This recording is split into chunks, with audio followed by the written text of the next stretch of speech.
Hi everyone, it's Mick Lebinskas here, and I'm joined from the team from Kebloom.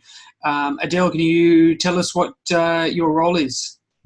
Yes, sure. So I'm Adelina, and I'm one of the co-founders of Kebloom, and very much involved from the operational aspect, just making sure that everything's running smoothly, processes, working with the team, just making sure things kick along. And it's Kebloom, Kebloom. And what's Kebloom? Kebloom, so we're an online platform that takes kids school-age kids through a step-by-step process from ideation right through to helping them to actually launch a real-life business where they can actually make some real money. Wow, excellent. Alan, what's your role at Kebloom, and can you tell us the origin story? Yeah, sure. So Alan Lalich, co-founder Kebloom. I'm the dreamer. I call myself the dreamer, bit of the innovator.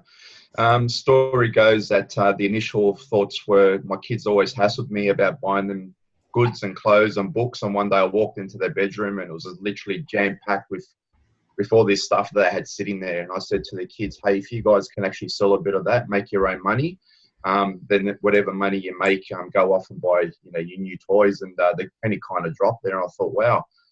Imagine how many other parents are actually having this conversation, and kind of the idea around e-commerce and an eBay type of business for kids, by kids, and morph from there into what we are today. Great. And speaking of parents who identify with the problem, Chris, how did you come to be involved in this crazy, wild, ambitious adventure? Yeah, well, it was through being involved with MURD, accelerator program here in Sydney. So joined up as a mentor with Alan and Adelina. And then following that, they asked me to join in as part of the team. So I've come on board as Chief Marketing Officer and Head of Product. Mm-hmm. Since then, it's been a pretty crazy, wild journey getting going over in the States. So a lot of fun. Okay. Mm. And Adelina, where is the business at the moment? You've launched. Where is it at from a product and growth perspective? Yep, sure. So back in, like Chris said, we were on the MURD program back in January last year, and then in July 2018 we launched our minimum viable product, and then from July through to November we basically did a rebrand and we entered into the US market. And have since rolled it out to across 50 schools, predominantly within Colorado, and we've got 1,000+ users using the platform now.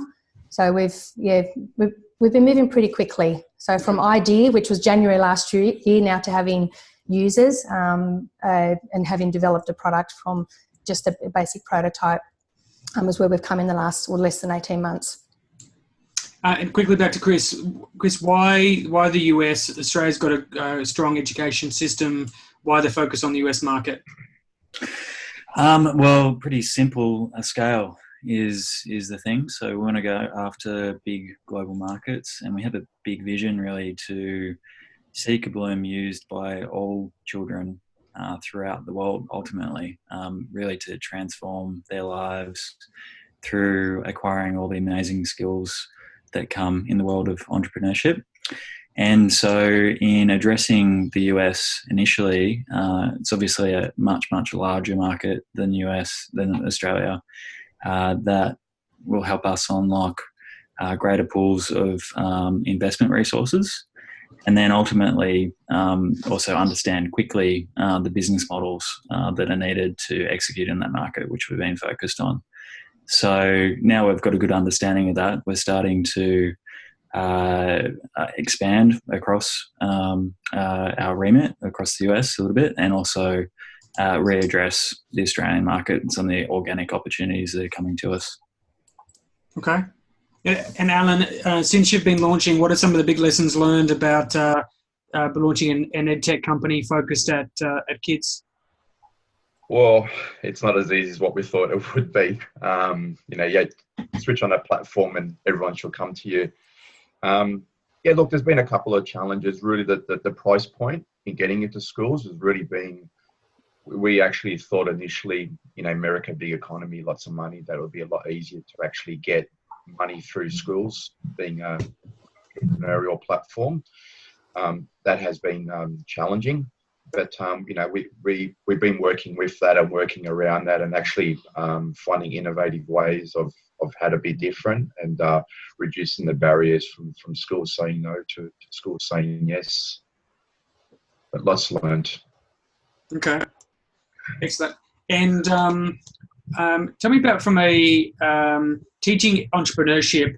It's a how do you balance the theory with the practical? Who wants to jump in? Yep, I'm happy to. I'll jump in. So within the classroom, that's been part of our learning as well, is actually to see how they've actually been applying Kebloom in the classroom setting. So it is very much on platform, off platform. So a lot of the activities, the kids will actually go away and do them in a group, or go and do it outside of the school, and then come back and report back to the classroom and back to the teacher, and everyone sort of will critique that, and that's all very much learning for them as well.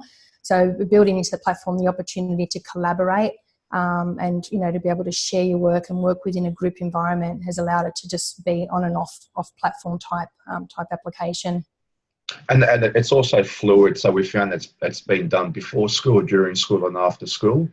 So we've kept the platform very fluid, and if teachers feel that they can work in an entrepreneurial group before school or after school, the teachers are very favourable to that as well. And you mentioned some challenges around price point, but what you sell into schools, which has traditionally been, it can be quite challenging, especially with regulations, local issues, state issues, federal issues. How's that? The go-to-market is one of the reasons why EdTech is typically hard. What's the how are you approaching that, and what has the response been? Yeah, I can probably jump in on that. So I guess the first approach was to recognise just how different the market was going to be from Australia, and so with that we took a very hyper-local approach in addressing really just one state, which is Colorado, which we had a good amount of initial connections and such too. And the initial starting point was then just getting some trial users and customers.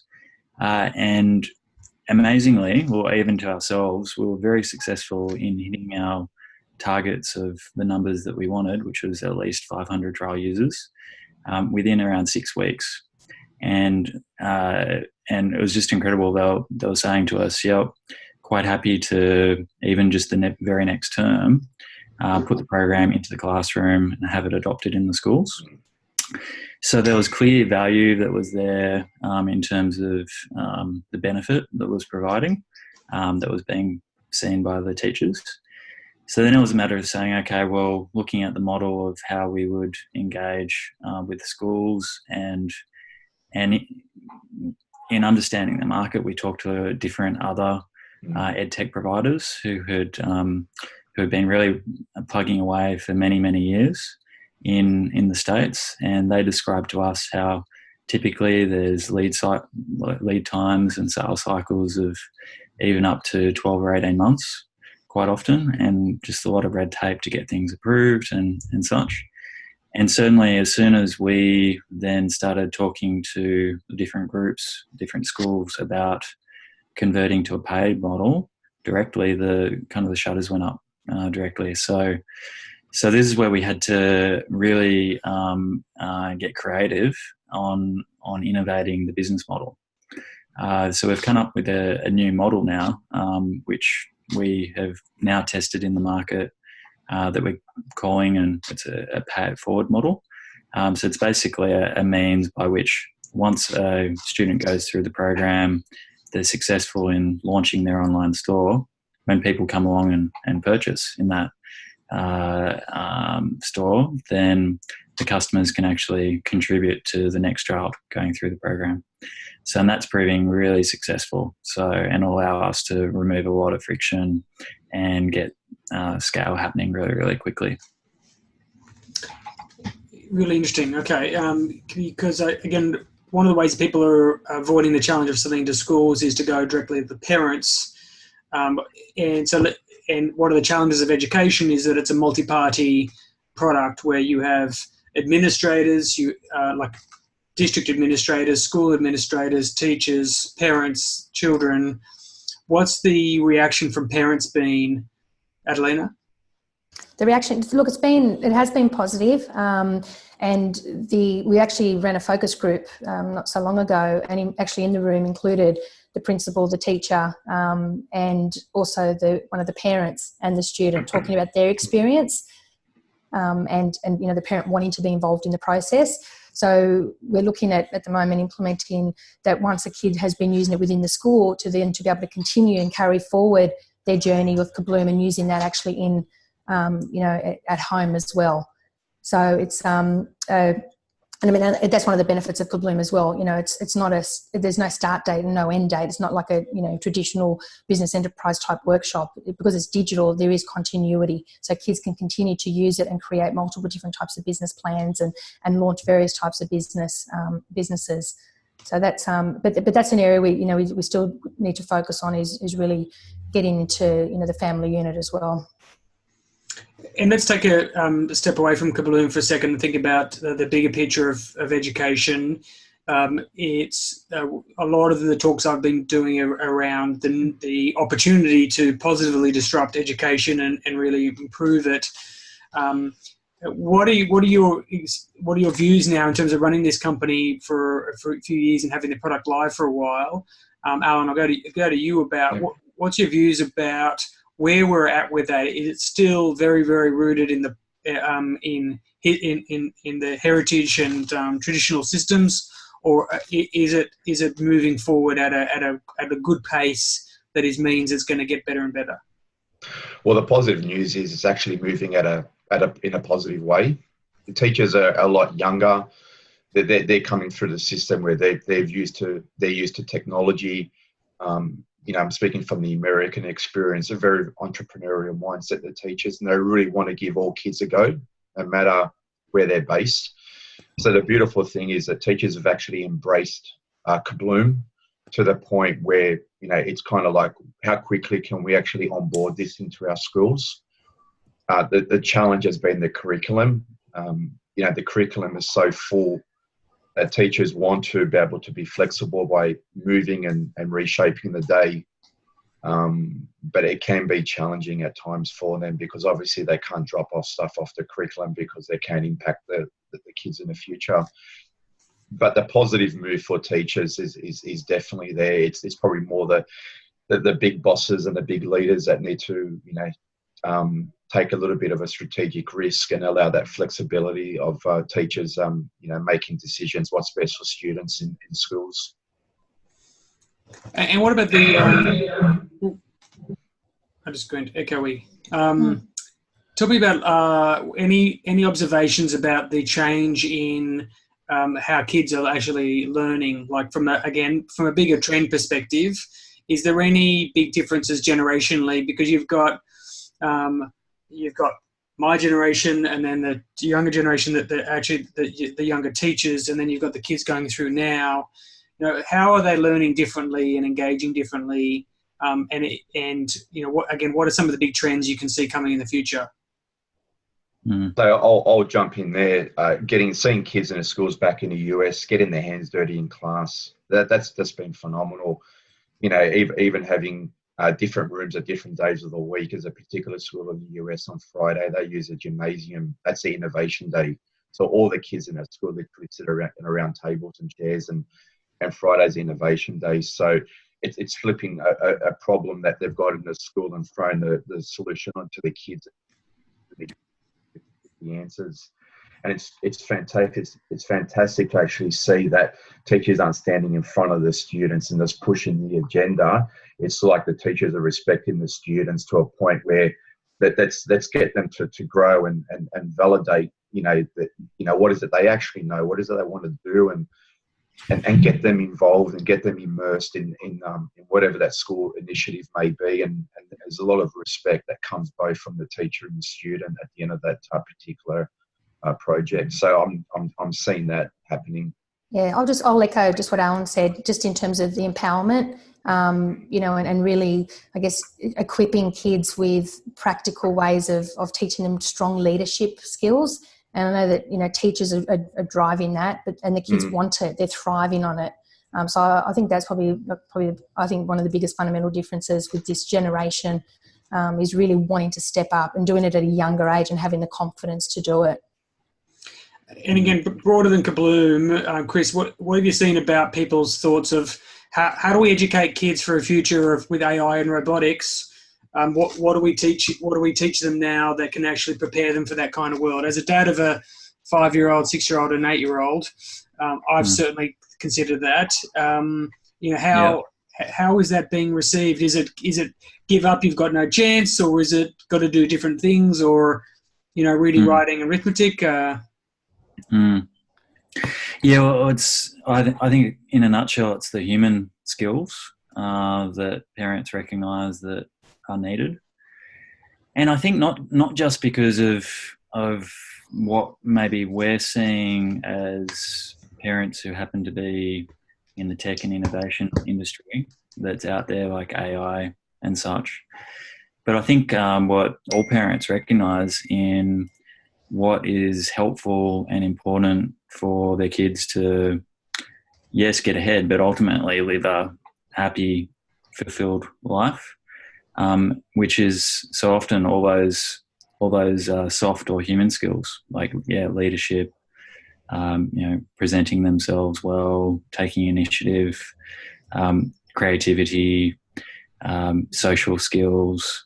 And you think about all the people that you went to school with yourself, and those that might have been touted academic potential as being successful, and then those that ended up being very successful in their lives and happy, typically the ones that had those human skills. So I think the challenge is, say from an EdTech perspective, is like how do you encourage that when you're utilizing technology to drive it? So it's kind of a interesting, ironic position. So I guess certainly from a Kebloom perspective, one way that we're doing it is having that platform as a basis. But then it's really interesting to see, whilst it's a really solid process and set of tools that is gone through in the classroom in different environments, different organisations, different teachers, different schools find different ways in how they fit it into their own circumstance and make it relevant for, it might be commerce, or it might be for fundraising, social project, or different things. So I think that ability to be flexible has gone very well so far too. And if I can just jump in and add to that as well, Mick, I think the push by, and again, this is Colorado, the push by the leaders there who know that there's a change happening, artificial intelligence, self-driverless cars, trucks, and what have you. So the push from the top down, where change has to occur and actually give opportunities to not just think it's just going to grow up to be an accountant or a lawyer and what have you, but to actually get these kids learning from a young age that anything's possible if you put your mind to it, and don't allow technology to fear you, but actually embrace it and actually work with it and see opportunity, but see it from a young age and go, wow, well, if I can build robots, or I can, whatever it may be, there's a positive for everyone. So definitely embracing the change in technology is key. And I think that's, sorry. Yeah.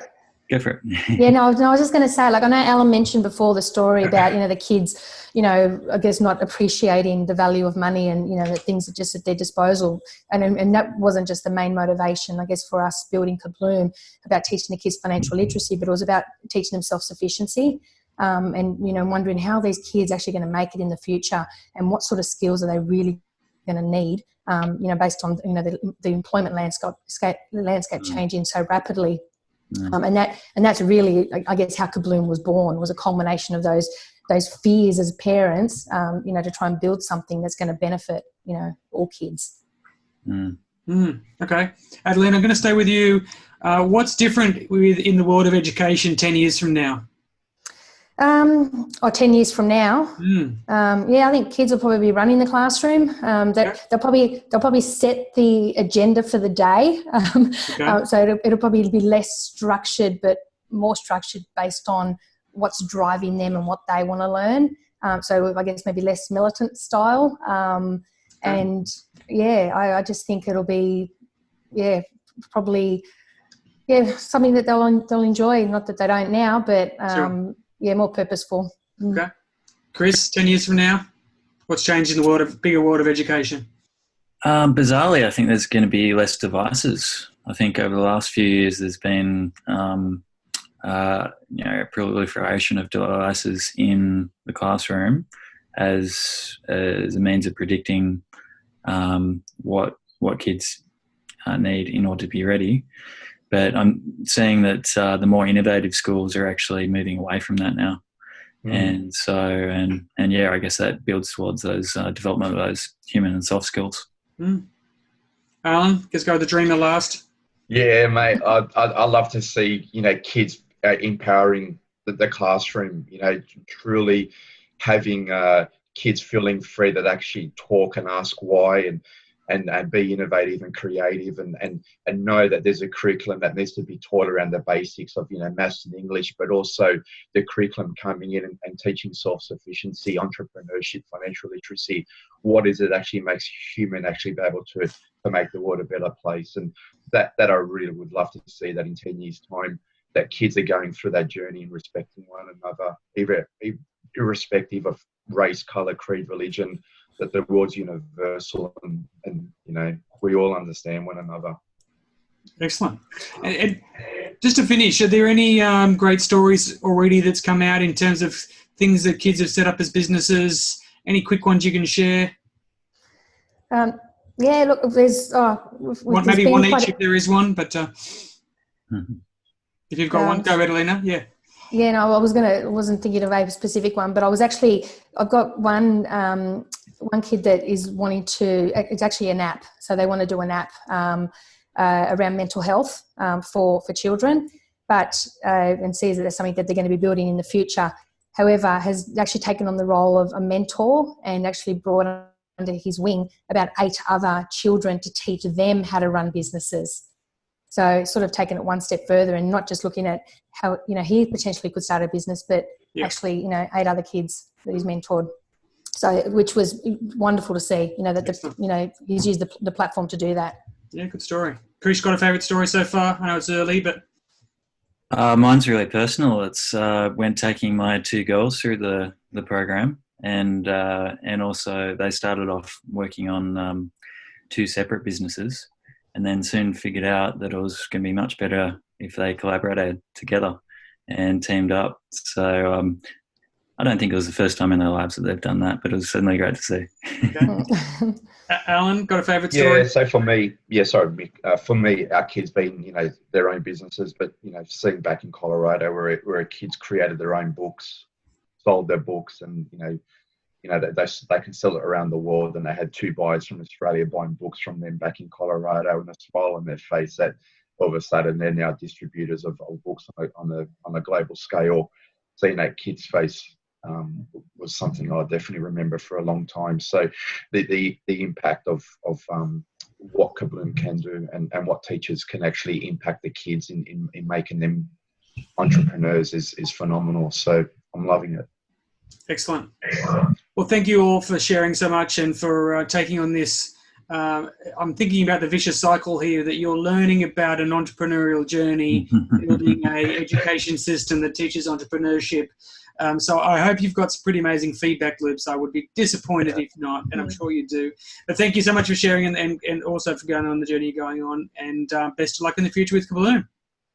Okay, thanks, Mick. Thanks, Mick. Bye, team.